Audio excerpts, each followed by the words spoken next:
Boa noite a todos, né? É uma honra poder estar aqui hoje com vocês e falando de um tema que é tão comum, tão atual no nosso dia a dia, que é o problema de agradar.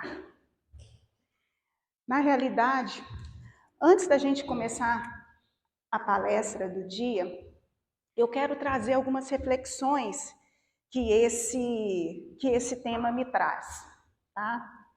Nós estamos trabalhando aqui o livro Pão Nosso, do Chico Xavier, né? Que foi psicografado pelo Chico, um livro do Emmanuel.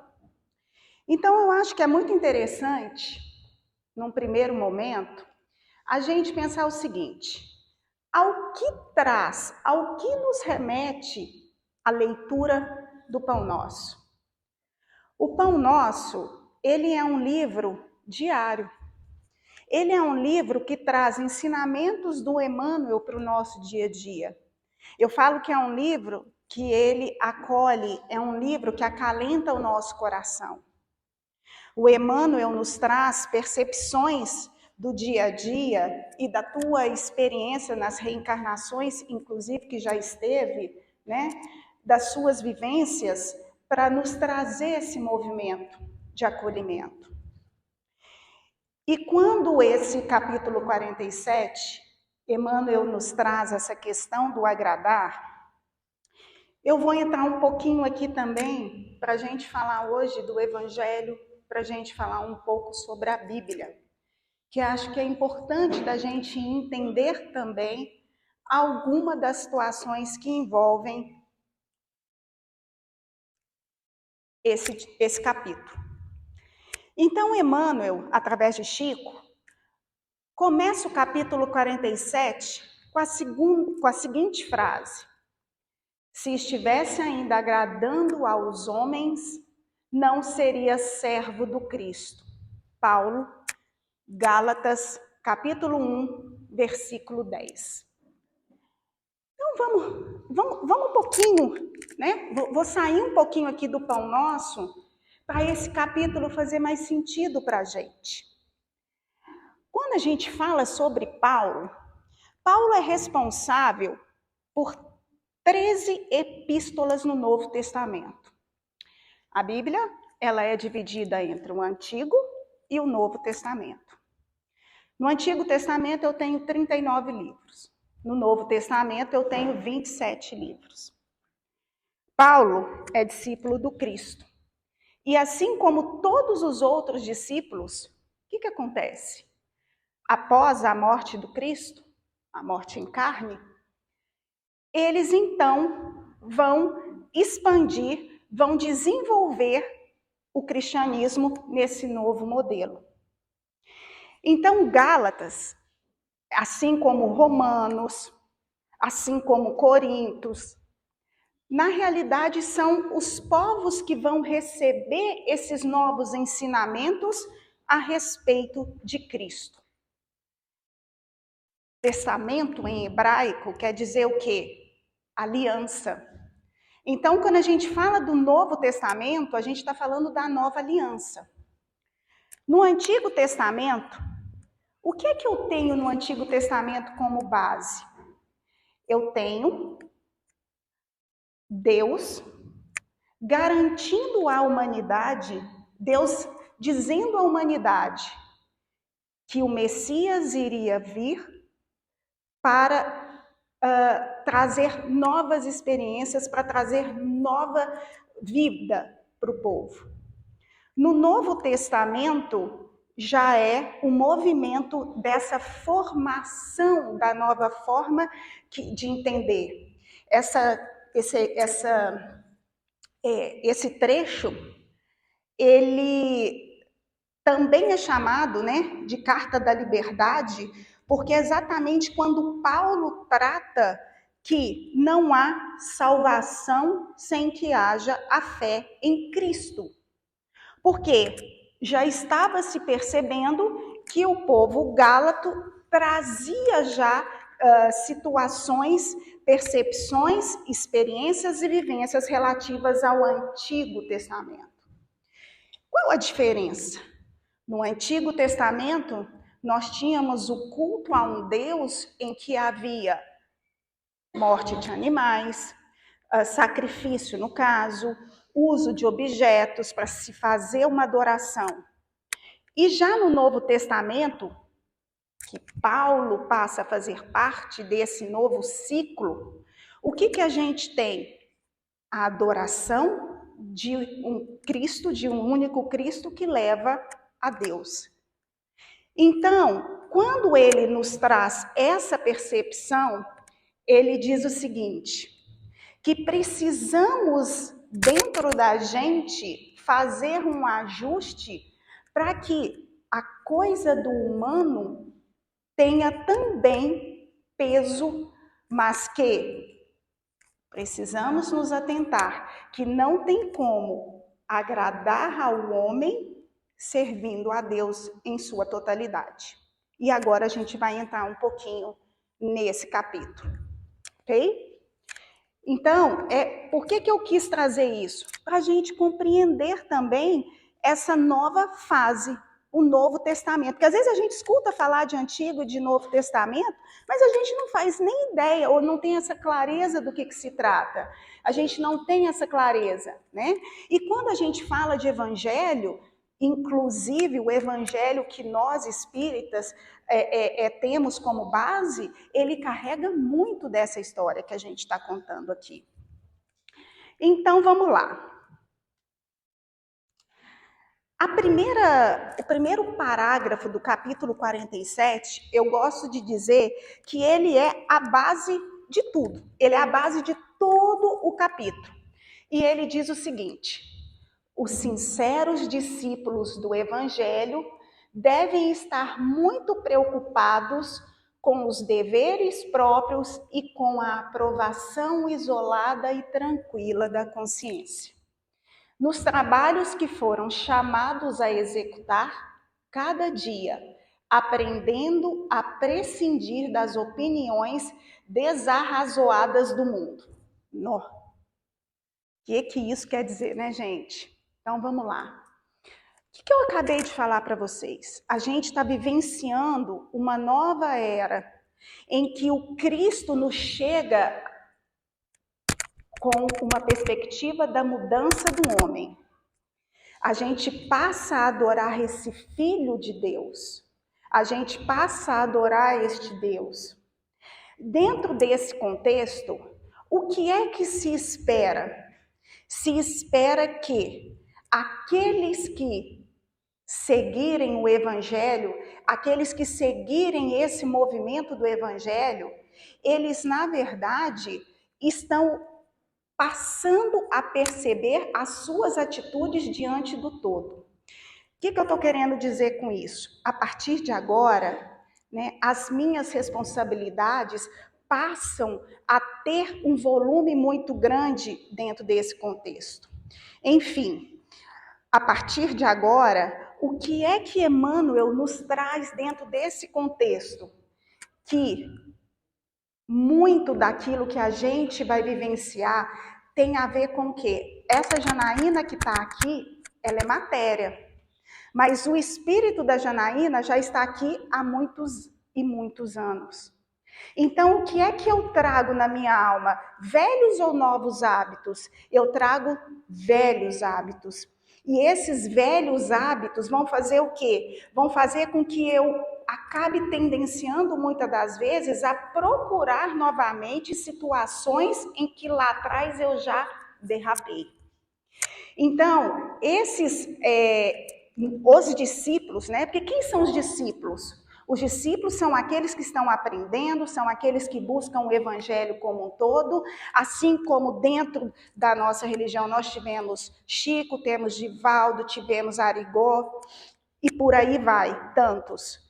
Então, dentro desse movimento do evangelho, esses discípulos precisam estar muito atentos a buscar o quê? Esse equilíbrio dentro das suas relações com o mundo. Porque precisamos nos policiar dentro daquilo que estamos aqui para cumprir no nosso processo reencarnatório, ao mesmo tempo que nós lidamos com o quê? Pessoas. E cada um de nós está hoje numa frequência diferente, numa vibração diferente, num conhecimento diferente. Então, para a gente, que ó, isso aqui é só matéria, isso aqui é passageiro. Mas vocês concordam que eu trago dentro da minha experiência um espírito que já evoluiu, mas que ainda tem muito para aprender? Então, quando a gente entra em contato, muitas das vezes, com essa vibração, quando a gente entra em contato com essas outras frequências, se a gente não está sincero no nosso caminhar desse evangelho, corre-se um risco muito sério. Quando ele coloca aqui, com a aprovação isolada e tranquila da consciência, o que ele está querendo dizer? O que é que a gente traz na nossa consciência? Porque a gente trabalha de uma maneira a seguir um preceito, a seguir um caminho, né? Todos aqui, a gente lê, a gente estuda, a gente vem para a palestra, mas se a gente não toma um cuidado, a primeira maledicência, a primeira fala que vem contra aquilo que de alguma maneira eu tenho buscado, me faz cair ali novamente.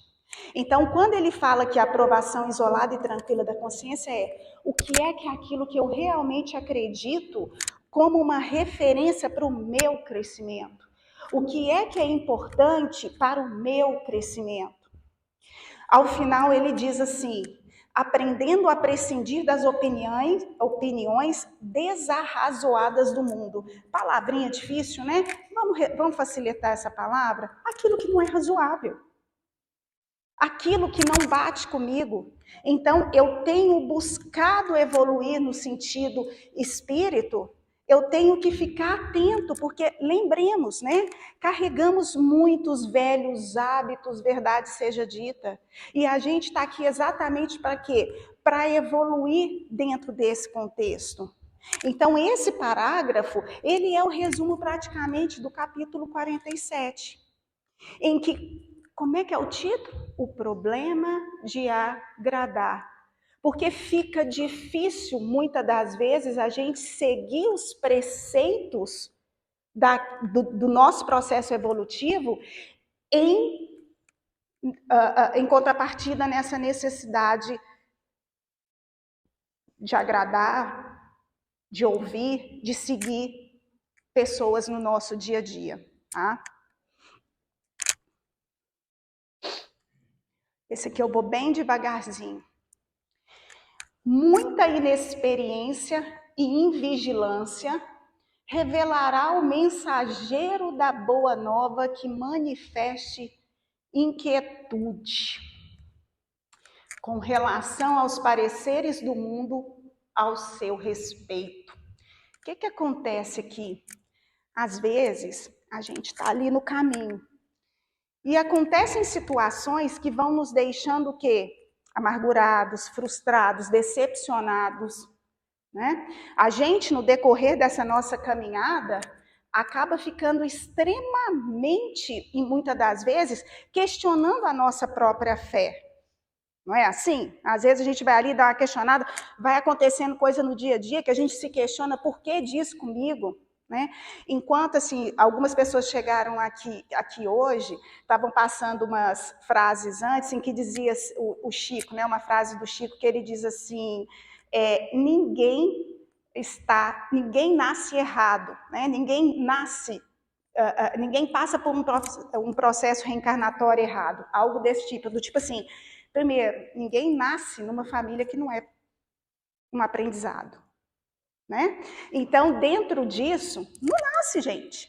Não nasce. Às vezes a gente quer dizer, fulano é ruim, Beltrano é ruim, o que eu estou fazendo aqui? Por que eu nasci aqui? Por que eu não nasci aqui? Porque a gente pediu. Simples assim. porque a gente está dentro desse processo. Então, muitas vezes, a própria inexperiência e a falta de vigilância nessa forma de compreender o mundo nos leva a essa percepção, a essa sensação de que está tudo errado, de que eu não estou no lugar. Só que isso não faz sentido, entende? Lembra, essa passagem é uma. Quantas outras passagens a gente já vivenciou, né? E dentro também, gente, eu falo que o Emmanuel, ele traz tantas verdades, né?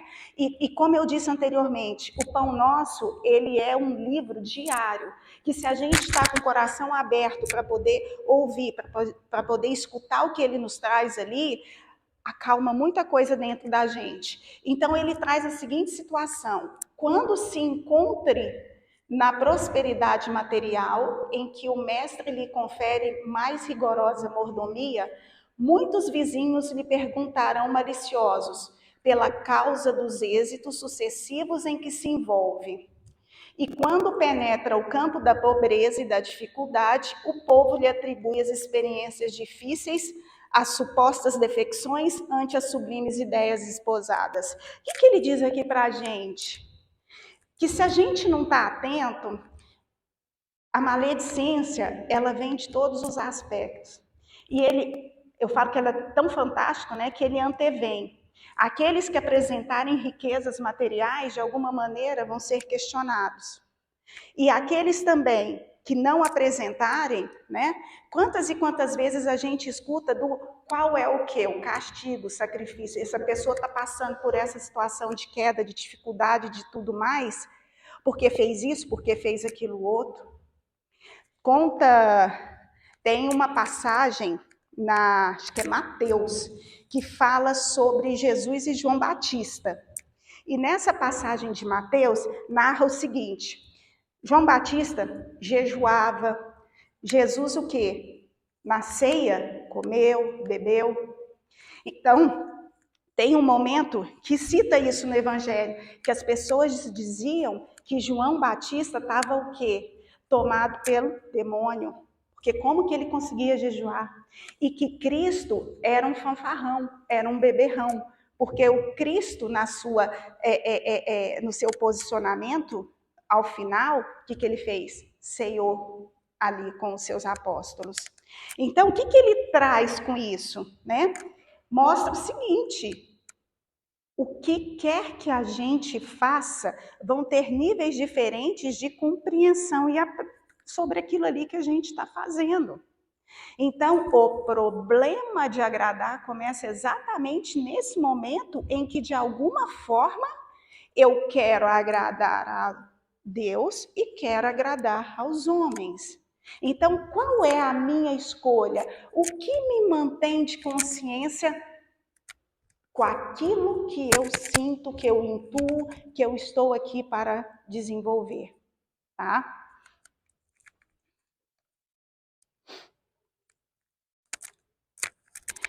É indispensável trabalhar para os homens, como quem sabe que a obra integral pertence a Jesus Cristo. O mundo compreenderá o esforço do servidor sincero, mas em outra oportunidade, quando lhe permita a ascensão evolutiva. O que está dizendo aqui? Para a gente burilar o nosso espírito, para a gente continuar caminhando, é necessário, sim, que a gente passe a trabalhar, que a gente desenvolva incansavelmente um trabalho. Vamos trazer aqui o exemplo de alguns, né, dos nossos mestres. Vamos pegar o Chico Xavier. Eu não sei se... Detalhe, só pegando aqui a segunda frase. O mundo compreenderá o esforço do servidor sincero, mas em outra oportunidade, quando lhe permita a ascensão evolutiva. O que ele quer dizer aqui? Nem sempre, quando eu, né, estou ali firme no meu propósito, firme no meu direcionamento, eu vou fazer o quê? Eu vou conseguir mostrar aquilo que de fato eu tenho como princípio. Eu não sei se vocês já assistiram aqui, tem uma série na Netflix chamada The Chosen. The Chosen é uma série, tradução Os Escolhidos, e ela fala de uma passagem, né, do Cristo aqui. Para quem já assistiu, observa, a abertura da série é um bando de peixinhos cinza num círculo e um peixinho, dois azuis, na contramão ali daquele tanto de peixe que vai em um único sentido. O que isso quer dizer? Quer dizer, é indispensável trabalhar para os homens como quem sabe que a obra integral pertence a Cristo. Em que sentido? Emmanuel nos traz que, muitas vezes, o que a gente precisa é sair, é se retirar desse movimento da manada, do movimento do rebanho, que eu preciso olhar para o meu eu como único nesse sentido do crescimento. E aí eu vou pegar o próprio Chico. Chico, ele tem uma mediunidade que é reconhecida, um trabalho extremamente sério, um trabalho reconhecido internacionalmente. Em 1971, depois de 20 anos trabalhando com o espiritismo, Chico resolve então aceitar um convite de uma emissora chamada TV Tupi para fazer um programa ao vivo chamado Pinga Fogo. O Pinga Fogo era um programa de debates, então ele vai até esse programa e responde ali com muita sabedoria a muitas perguntas. A televisão brasileira nunca teve nenhum outro programa que bateu a audiência. Naquele momento, 1971, eram 75% dos televisores no Brasil ligados no programa. O Chico foi, entre aspas, massacrado com tamanha pergunta. Ele, naquela elegância, sempre citando Emmanuel, respondeu a tudo que lhe cabia. As pessoas ficaram tão impressionadas com aquela desenvoltura que o convidaram novamente, em dezembro do mesmo ano, para um segundo programa. Nesse segundo programa, foram 2 horas e 45 minutos, se não me engano, de perguntas. E ele respondeu novamente. Ao final, cheio de folhas em branco na tua frente, né? No segundo programa do Pinga Fogo, ele então, de alguma forma ali, questionado se ele conseguiria fazer algo ali na frente da televisão. E ele, então, escreve uma longa mensagem redigida por um escritor da cadeira brasileira, da Associação Brasileira de Letras, e que todos ficam encabulados com o teor e a qualidade do texto que ele escreve em tão pouco tempo. A gente está falando de Chico Xavier. Nesse momento, o que eu convido vocês para refletir? Quantas e quantas vezes a gente precisa, de fato, ter um posicionamento firme, um posicionamento seguro para sustentar aquilo que a gente acredita? Divaldo, quando passou no concurso lá da Previdência, lá de Salvador, lá da Bahia, isso está inclusive no filme dele, ele passa para escrituário. Então ele vai trabalhar na Previdência, lá na Bahia. E é muito interessante que ele, muito solícito ali, o Divaldo é, né, muito fino, muito educado, e chegou um casal para ser atendido por ele, e ele de pronto vai até lá e atende esse casal. E o casal chega para perguntar, eu quero saber como é que está a situação da minha previdência e tudo mais. Ele, só um minutinho, seus nomes, pegou o nome inteiro, foi lá no armário, porque a gente está falando de anos atrás, não tinha nada digital, era tudo papelzinho mesmo, papelzinho e caneta. Ele vai lá, e isso, os atendentes do departamento olhando para ele. Aí ele vai lá, procura, quando ele pega o prontuário dos dois, o que vocês acham que estava escrito no prontuário? Que eles tinham falecido. Então, todo mundo pergunta para ele, o que é aquilo, né? E ele fala, vocês não estão vendo 2 pessoas ali? E eles não. Então, ele combina com uma colega dele, de departamento, que todo mundo que chegasse a partir de então, o que ele iria fazer? Ele olharia para ela, e se ela balançasse a cabeça que sim, ele entenderia que eles estavam ali. Se ela fizesse que não, então ele ficaria quieto no lugar. Agora, a gente fala isso aqui, parece brincadeira, né? Só que aconteceu de fato. E aí imagina como é, né? Para você manter essa fidelidade à sua fé, à sua crença, mesmo que você só vá ter o reconhecimento disso em outros momentos nessa ascensão evolutiva. E aqui a gente está falando de fé, mas a gente presencia isso também em outras áreas, áreas de artes, de ciências. Quantas pessoas não tiveram ali naquele momento o seu reconhecimento por algo grandioso que desenvolveu, mas permaneceram fiéis aos seus ideais, permaneceram fiéis àquilo que acreditavam e permaneceram fiéis ao seu processo evolutivo dentro dessa caminhada. Então, é sobre isso que o capítulo 47 nos traz, que precisamos permanecer o quê? Conscientes, né? Para poder identificar até que ponto eu estou cedendo dentro daquilo que é a minha proposta nesse processo reencarnatório. Em muitas ocasiões, os pareceres populares equivalem à gritaria das assembleias infantis, que não toleram os educadores mais altamente inspirados nas linhas de ordem e elevação, trabalho e aproveitamento. Aqui eu vou citar ainda um pouquinho quero voltar ainda sobre o que a gente estava falando agora há pouco. Não vamos longe, não. Quando o Cristo entra em Jerusalém, no dia anterior ao seu próprio, né, a crucificação, a população em Jerusalém está enlouquecida dentro desse processo. Eles enaltecem o Cristo que ali está. Eles gritam, eles estão posicionados exatamente para poder o quê? Né? Levantar, para poder enaltecer, para deixar aquela obra ali grandiosa. Porém, quando percebem que o Cristo, em sua humildade, o que ele quer? O povo entendia em alguns momentos que ele estava ali por uma questão de busca de poder, de mudanças.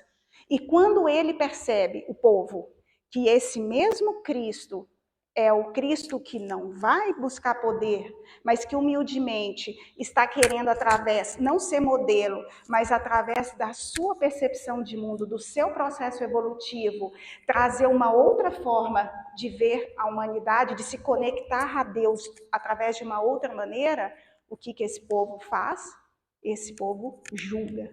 Esse povo muda de lugar e passa a entrar nesse processo também de crítica e julgamento. Então, sim, para nos mantermos fiéis ao nosso movimento desse crescer, a gente precisa estar muito atento a essas situações. Estou trazendo aqui exemplos de grandes homens, né, que realmente, assim, tiveram... E aqui a gente poderia dar muitos exemplos, inclusive, dentro da própria biografia do Chico, do Divaldo, do Chico com Emmanuel, do Divaldo com a Joana d'Ângeles, se fala muito sobre isso, sobre tudo que todos enfrentaram para poder se manterem fortes, desde muito pequenininhos. Então, nesse momento, quando Emmanuel nos traz essa questão das assembleias infantis, Emmanuel diz o seguinte: sabe o que acontece com a gente? Às vezes a gente faz a birra. Às vezes, nesse nosso processo, como a coisa não sai do jeito que a gente achou que deveria sair, a gente faz birra. A gente fica irritado, a gente fica nervoso, a gente quer que a coisa fosse diferente, a gente questiona, a gente se coloca num lugar, isso não é para mim, eu não precisaria estar passando por isso. Né? É igual eu gosto de falar assim, tem gente que está escutando aqui hoje, está assimilando cada palavrinha. Tem gente que fala assim, nossa senhora, que tanto de balela, que tanto de coisa que não tem nada a ver. Porque cada um vai identificar, vai reagir, vai se olhar de uma maneira diferente. E quando eu falo isso, eu estou me incluindo, tá, gente? Porque não é tudo que eu leio, que eu vejo, que eu aprendo, que eu pratico, que eu trago para o meu dia a dia. Porque tem horas que a gente entra na birra mesmo, a gente fala assim, isso não é para mim. Eu não preciso passar por isso, né? Então a gente, até nesse ponto, o Emmanuel traz nesse capítulo também. E que muitas das vezes a gente entra nesse movimento de birra, mas na verdade a gente não quer olhar para as nossas dificuldades. Lembra que eu falei lá no início? Dos velhos hábitos, né? Que eu estou trazendo desde lá de trás e que me faz estar aqui no dia de hoje novamente. E aí o que eu faço? Isso não é para mim. É porque de alguma maneira a gente no fundo, gente, eu falo que quando a gente para se conectar com a mediunidade, com os mentores, com os guias, a gente intui muita coisa da nossa passagem por aqui, né? Então, Emmanuel nos traz isso através do capítulo 47 também, para que a gente tome cuidado com essas birras, porque senão tem horas que a gente parece criança que não quer estudar, não quer tomar banho, não quer comer coisa saudável, guardadas as devidas proporções. Que o sincero trabalhador do Cristo, portanto, saiba operar sem a preocupação com os juízos errôneos das criaturas. Jesus o conhece e isto basta. Ele finaliza esse capítulo, né, de uma maneira muito sábia. Ele finaliza esse capítulo dizendo o seguinte, que esse trabalhador, que ele está no prumo, que esse trabalhador, que ele está centrado nessa condição, o que é que ele vai fazer, né? Ele vai escutar? Claro, a gente vive em sociedade, a gente não vive isolado. A gente precisa, inclusive, viver em sociedade. Mas a gente vai estar muito mais atento, principalmente, eu vou usar uma palavra aqui, gente, maledicência. Porque quando chega uma pessoa, e isso, como é que a gente pratica também o espiritismo? Porque a gente fala de caridade, a gente fala de humildade. O que é essa caridade? O que é essa humildade? É a gente também não dar margem, é a gente também não alimentar a maledicência. Quantas e quantas vezes a gente está no nosso propósito e que chega alguém, gente, é tão sutil, né? Chega alguém para me dizer a respeito de alguém e dentro desse contexto desse alguém que a pessoa está me contando, só tem alfinetada, só tem palavras rudes, só tem palavras ruins, só tem palavras difíceis. Aí, você sabe, a gente está bonitinho, a gente está bacaninha, e a gente pega e faz o quê? Passa o tricôzinho? É mesmo? Então, deixa eu te contar. Pronto. Nesse momento, o sincero trabalhador se foi.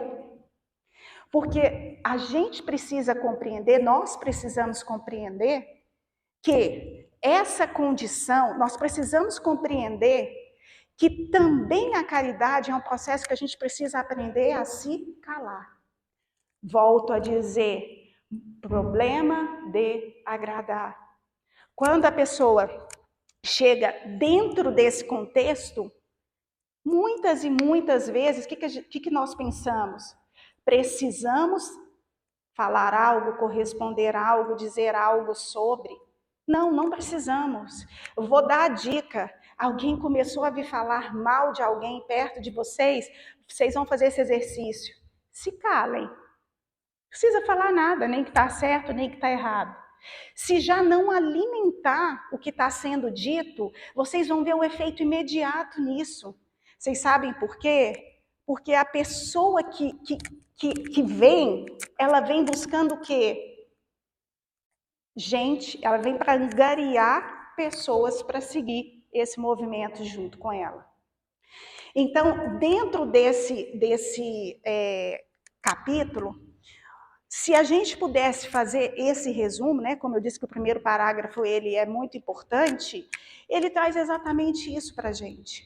Se a gente fala de Cristo, se a gente está aqui buscando esse processo evolutivo, se a gente está aqui angariando melhorar, gente, e eu trago uma questão muito real, que nós precisamos nos atentar. A matéria ela é muito volátil, é volátil mesmo. Né? O que é isso, Janaína? Não entendi. A matéria é muito incerta, a matéria, muitas das vezes, ela é inconstante. Então, o que é que a gente precisa, às vezes, parar, se conectar, fazer uma oração honesta, observar as nossas tendências no dia a dia, observar as nossas fraquezas no nosso dia a dia, observar aonde a gente está reincidindo, né, repetindo os mesmos erros. Né? Tem gente que fala assim, nossa, de novo eu fiz isso, de novo eu fiz isso, de novo eu fiz isso. Vamos tomar um cuidado em relação ao de novo eu fiz isso. Porque realmente a gente acaba reincidindo e, vamos lá, não é por ninguém não, é pela gente. É por esse nosso processo reencarnatório evolutivo. Eu não preciso fazer nada por ninguém, é por mim. E essa caridade que eu falo em relação ao outro, se a gente já não faz um mal ao outro, a gente já está caminhando no nosso processo. Ok? Pessoal, espero ter, né, realmente, às vezes é um texto de palavras difíceis, mas tentei trazer de uma forma bem clara, espero ter contribuído aí, ajudado a todos, né? Desejo um bom retorno para casa de vocês, uma semana abençoada e um caminhar nessa existência linda. Vamos aproveitar essa oportunidade que, de fato, a gente tem, né, de fazer diferente. Um bom retorno, pessoal. Obrigada.